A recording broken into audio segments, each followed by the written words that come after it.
नमस्कार, मैं हूं प्रशांत और आज स्पॉटलाइट में हम पहुंच गए हैं रंगून और स्पॉटलाइट में है आज कंगना रनौत। मैं कहूंगा इनके बारे में कि बहुत ही टैलेंटेड एक्ट्रेस, 3 बार नेशनल अवार्ड जीत चुकी हैं और इनके जो किरदार हैं वो दर्शक बहुत ही उनको सराहते हैं और प्यार करते हैं। मैं सबसे पहले तो आपसे ये पूछना चाहूंगा, आपको फील हो रहा है कि आप शूटिंग पे हैं, रंगून में हैं?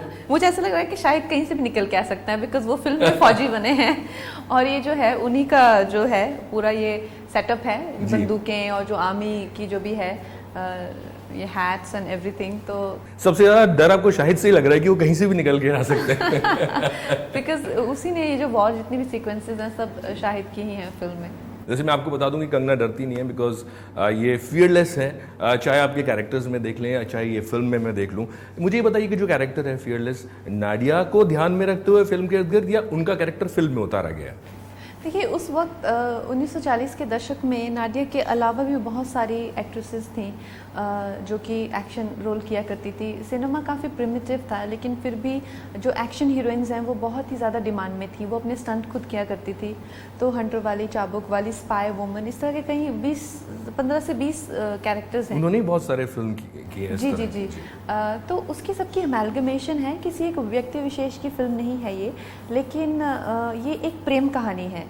तो उसमें थोड़ा सा उस जो टाइम से जो इंस्पायर होके विशाल सर ने, बिकॉज उनको ये बहुत फैसिनेटिंग लगा कि उस दशक में इतना ज़्यादा लड़कियां एक्शन किया करती थी, तो उससे इंस्पायर है ये जितना भी है उसका कैरेक्टर।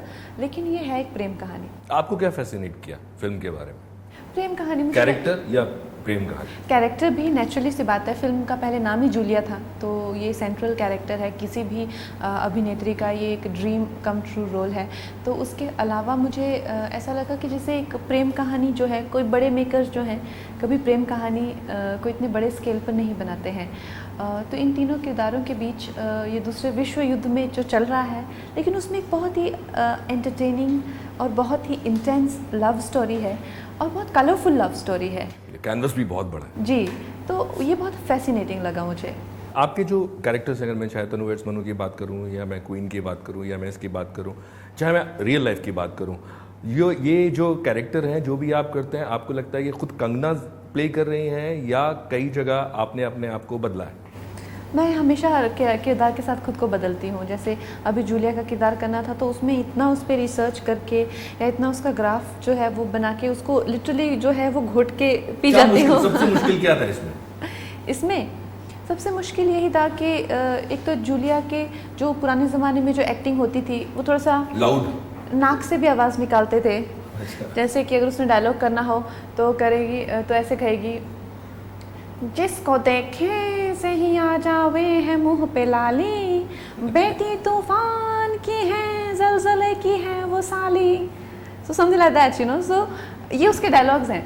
तो इस तरह के डायलॉग बोलते थे, इस तरह से नाक से आवाज़ निकालते थे और बड़े ही थिएट्रिकल तरीके से जो हैं वो एक्टिंग करते थे। वो पंच भी ऐसे करते थे और सब लोग ऐसे एक्टिंग करके गिर जाते थे। तो उस तरह की रिसर्च, क्योंकि इन फिल्म जो है हमने कुछ हिस्सा दिखाया हुआ है और अपार्ट फ्रॉम दैट जो बाकी फिल्म है उसको बिल्कुल कॉन्टेम्प्रेरी टेक, क्योंकि बाकी फिल्म में फिल्म नहीं चल रही है।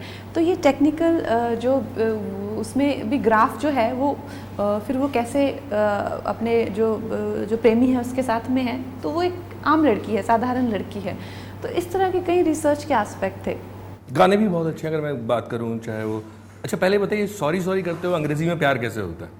नो सॉरी करते हैं जैसे इसको नवाब से हो जाता है, क्योंकि ये ऑलरेडी एक रिश्ते में है लूसी बिली मौर्य के साथ में, और फिर उनको उससे प्यार हो जाता है। तो नो सॉरी करते करते इश्क हुआ अंग्रेज़ी में, क्योंकि वो ब्रिटिश आर्मी के लिए जो है काम कर रहे हैं। तो कहीं ना कहीं विशाल सर की जो गाने होते हैं गुलजार सर ने लिखे हुए हैं, तो उनका जो है आपको पता है गुलजार सर जब लिखते हैं तो उनके जो राइटिंग होती है उसमें कितनी डेप्थ होती है। तो कहानी को बिल्कुल ध्यान में रखते हुए, किरदारों को ध्यान या सिचुएशन के अकॉर्डिंग ओपेरा लाइक सॉन्ग्स हैं जो कि एक कहानी भी बताते हैं।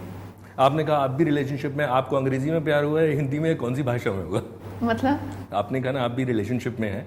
अच्छा, मुझे मेरे रिलेशनशिप में मुझे हिंदी में हुआ है हिमाचली में नहीं हुआ हिंदी में हुआ। जी, अगर दूसरे गाने की बात करूं, मुझे एक गाना रंगून फिल्म का नाम है और अच्छा खासा गाना था, मेरे पिया गए रंगून, और आजकल एक पूरा दौर भी चल रहा है कि पुराने गानों को वापस रीमिक्स करते हैं। वही गाना ना करके मेरे पिया गए इंग्लैंड बजा के बैंड, और फिर आपने चर्चिल को भी लिया और हिटलर को भी लिया। जी जी जी, वो एक जो जूलिया है उसका एक ट्रूप है, वो ट्रूप परफॉर्म करते हैं और उसमें जो है 1940s के गाने को विशाल सर ने रिक्रिएट किया हुआ है। वो इतने महान कंपोज़र हैं, बहुत अच्छा है। और तो उनका एक आइडिया था ये, क्योंकि वो जो एक बिल्कुल ऑथेंटिक जो बीट है उस टाइम की, उसको यूज़ करते हुए उसी गाने को जो है रीइन्वेंट किया गया है। आपकी फिल्मों में अगर मैं पूछूं तो कंगना किस कैरेक्टर के ज़्यादा करीब है, क्वीन, तनुवेज मनु या जूलिया? सारे किरदार अपने बहुत दिल के करीब होते हैं, नहीं, जो कंगना रियल लाइफ में है वो किसके करीब है? रियल लाइफ में देखिए हर किरदार की अलग कहानी होती है। वो कहानी मेरी कहानी से बिल्कुल भी मिलती जुलती नहीं है। अगर आप देखें तो कोई शादीशुदा है, कोई स्कूल में पढ़ता है, कोई वर्ल्ड वॉर 2 में है, अब इनसे मेरा कोई लेना देना तो है नहीं। लेकिन इनके जब देखा जाए तो जैसे सबका स्वभाव है तो उसका कोई ना कोई हिस्सा आपसे मिलता है। तो जूलिया जो है एकदम अपने दिल की सुनती है, एक बार उसको जो आ जाती है वो वैसा ही करती है, तो ये मुझसे बहुत ज़्यादा मिलता है। अभी आपको लगता है कि एक बहुत बुरे दौर से निकलने के बाद आप एक अच्छे फेज़ में हैं, चाहे फिल्म्स की बात करें चाहे पर्सनल लाइफ की बात करें? हाँ जी, ऐसा लग रहा है मुझे कि अभी अच्छा फेज़ है, और इससे पहले थोड़ा सा ज़्यादा ही कुछ इवेंटफुल हो गया था पिछला इस साल चीज़ें जो है वो एकदम कंट्रोल में लग रही हैं, और फिल्म भी आ रही है, ये अच्छा हो जाएगा तो और भी अच्छा हो जाएगा। बहुत सारी चीज़ें इस फिल्म के बारे में जब हम बात कर रहे थे कि आपके बारे में जैसे कहा रहे थे कि आपके बारे में अगर पढ़ें भी कहीं आर्टिकल में तो जो हम अंग्रेजी में कहते हैं ना, बहुत कैंडिडली आप बोलती हैं, हिंदी में मुंहफट बोलते हैं कि आप बहुत खुले दिल से ऑनेस्टली आप चीज़ें बोल देती हैं। तो ये जो आपके को एक्टर्स हैं उनको अगर थोड़ा सा इर्क कर जाती हैं या उनको थोड़ा सा नाराज़ कर जाती हैं तो आपको कहीं वो चीज़ का खामियाजा भुगतना पड़ता है? हाँ, नाराज़ तो होते रहते हैं लोगों से नाराज़ होते रहते हैं। ये नाराज़गी कितनी, जो शाहिद के बारे में खबरें आ रही हैं, ये नाराज़गी ज़्यादा मीडिया ने उछाल दी या मजाक था? ज़्यादा उछाल दी मीडिया ने, ऐसी कोई हम में नाराज़गी नहीं है। हम लोग अभी साथ में ही प्रमोट कर रहे हैं फिल्म, और दोनों का एक ही मकसद है कि फ़िल्म को जितना अच्छा हो सके प्रमोशन दें। लेकिन यहाँ वहाँ कोई नोक झोंक होती रहती है, उसमें तो कोई जो दोस्तों के बीच भी होती रहती है, तो उसमें तो कोई ऐसी बड़ी कोई बात नहीं है जी। और जितने भी ये दोनों, मैंने पढ़ रहा था आपके बारे में कि लोगों ने आपसे पूछा कि शाहिद आपको पसंद है या सैफ आपको पसंद है, रियल लाइफ में आपको शाहिद जैसे लोग पसंद है या सैफ जैसे लोग पसंद है? पिन प्रॉपर एंड या थोड़े बॉयश, जो आपके लिए कुर्सी लेके आए, दरवाज़ा खोलें? हर एक का अपना अपना स्वभाव होता है। जो मेरे साथ अच्छा है, मुझे वही इंसान अच्छा लगता है, तो दोनों ही मेरे साथ अच्छे हैं। ऐसा नहीं है कि नहीं, मैं वैसे आपसे रियल लाइफ में पूछ रहा हूँ, आप किस तरह के लोग, मैं ये नहीं कह रहा आपकी पर्सनल लाइफ का, मैं कह रहा हूँ किस तरह के लोग, लड़कों की अगर बात करें। हाँ, मुझे ऐसे लोग अच्छे लगते हैं जो कि लड़कियों की बहुत सुनते हैं जो लड़कियों की ही पूरी बात सुनते हैं A to Z, और बिल्कुल एकदम होता है ना कि पूरा विश्वास लड़कियों पे करते हैं, वैसे लोग मुझे अच्छे लगते हैं। लड़कियों को रिस्पेक्ट करते हैं। हाँ, और पूरा विश्वास करते हैं लड़कियों पे। मैं कुछ छोटे छोटे सवाल आपसे पूछूंगा। पहला ये कि आपके लिए स्ट्रेस बस्टर क्या है? मेरे लिए, मैं योगा कर लेती हूँ या कभी कोई मसाज वगैरह करा ली, उससे स्ट्रेस बस्टर होता है जी। अगर आपसे कहा जाए कि आपको कौन सा एक्टर जिसका काम एडमायर करती हैं जो आज के वक्त में है? आई थिंक बहुत है। आलिया भट्ट का काम बहुत अच्छा है, और अनुष्का शर्मा भी बहुत अच्छा है जी। और एक्टर्स भी बहुत हैं। रणबीर कपूर है, रणवीर सिंह है, या वरुण धवन है, बहुत अच्छे एक्टर्स हैं। आपने कहा आप दंगल की सक्सेस से जेलस है, क्यों? नहीं, वो तो ऐसा फ्रिवलेस सा शो है, उसमें हंसी मजाक ऐसे होता रहता है, और तो ऐसे ही कुछ मजाक में बातें कर दी जी। करण मूवी माफिया, वो भी मजाक था? तो मतलब मजाक क्या, ऐसा हम लोग टीज कर रहे थे शो पे एक दूसरे को जी। और ये सब, वो कोई शो ऐसा तो नहीं है किसी गंभीरता से उसको देखा जा सके, उसमें वही मजाक मस्ती, अलग अलग से क्वेश्चन पूछे हैं उन्होंने, उसका नेचर ही ऐसा है उस शो का, तो उसको क्या गंभीरता से लेना। जी। आपको सबसे ज़्यादा पुट ऑफ क्या कर देता है? मुझे क्या पुट ऑफ करता है, कई चीज़ें हैं, शक्की स्वभाव लोगों का काफ़ी पुट ऑफ कर देता है। आपको इतने सालों में अगर इंडस्ट्री में कोई सबसे अच्छा दोस्त मिला है तो?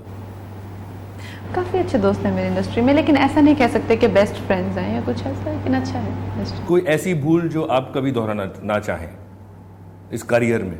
इस करियर में कोई ऐसी भूल पता नहीं, अब ऐसा तो काफ़ी चीज़ें होंगी जो गलत की होंगी, पर अभी ऐसा याद नहीं आ रहा। कोई ऐसी चीज़ जो आप करना चाहती हैं?